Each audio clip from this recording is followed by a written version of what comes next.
Dr. Quibblebottom first noticed the bottle's anomalous behavior during routine hydration monitoring.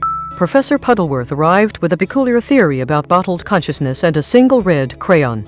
The laboratory's water bottles began forming a semicircle around Dr. Quibblebottom's chair during his lunch break.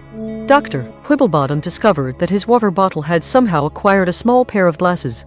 Professor Puddleworth claimed the bottles were planning a coordinated escape using only their collective water pressure. Dr. Quibblebottom found his water bottle had somehow managed to write a note on a sticky pad. The bottles began organizing themselves into alphabetical order by brand name and size.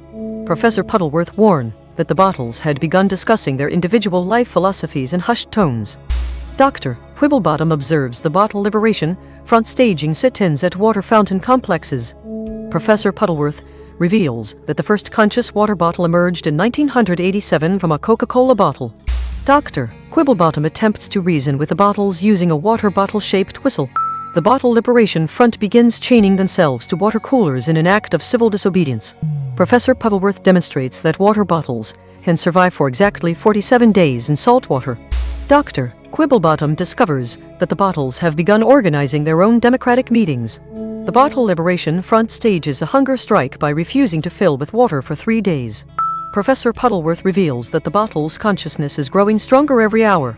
Dr. Quibblebottom's laboratory security system malfunctioned at precisely 3:17 a.m. Professor Puddleworth secretly handed over the master key to the containment chambers. The bottle liberation front's leader, a stainless steel bottle with a mustache, began singing the national anthem. Dr. Quibblebottom discovered his research notes had been replaced with poetry about freedom. Professor Puddleworth revealed he had been secretly training the bottles to use the laboratory's elevator. The consciousness-enhanced bottles began attempting to climb out of their glass containers. Dr. Quibblebottom's personal water bottle began to glow with a blue light and whisper his name. Professor Puddleworth confessed he had been planning to join the bottles in the ocean for months. Dr. Quibblebottom found Professor Puddleworth conspiring with water bottle prototypes in the lab's storage closet. Professor Puddleworth's eyes began glowing with crystalline blue light while he whispered secret code words to the bottles. Dr. Quibblebottom witnessed the bottles suddenly levitate and begin tapping their sides in rapid rhythmic patterns. The bottle's pressure changes formed visible wave patterns in the air that Dr. Quibblebottom couldn't quite interpret. Professor Puddleworth calmly explained that water bottles had been communicating with him for months through their pressure changes. Dr. Quibblebottom's notebook revealed 17 different pressure patterns the bottles had been using to communicate with Professor Puddleworth. The bottles suddenly began forming a perfect circle around the laboratory while emitting low humming sounds.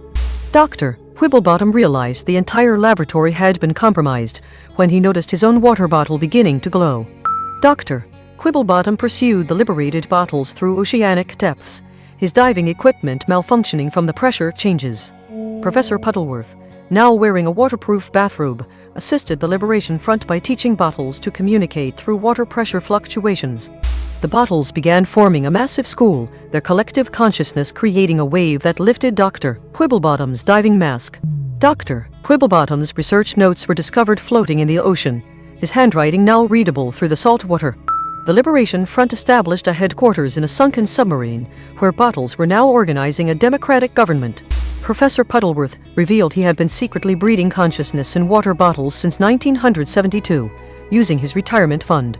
Dr. Quibblebottom discovered that the bottles had learned to read, with one bottle now quoting Nietzsche in a waterproof font.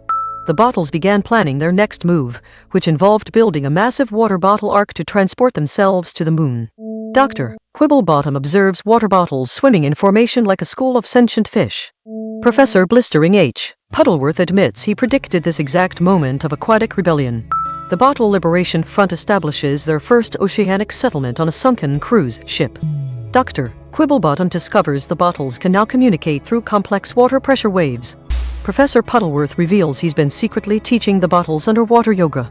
The liberation movement creates a new underwater parliament using water pressure voting. Dr. Quibblebottom realizes the bottles have evolved to become oceanic beings with gills. Professor Puddleworth accepts his role in awakening the oceanic consciousness.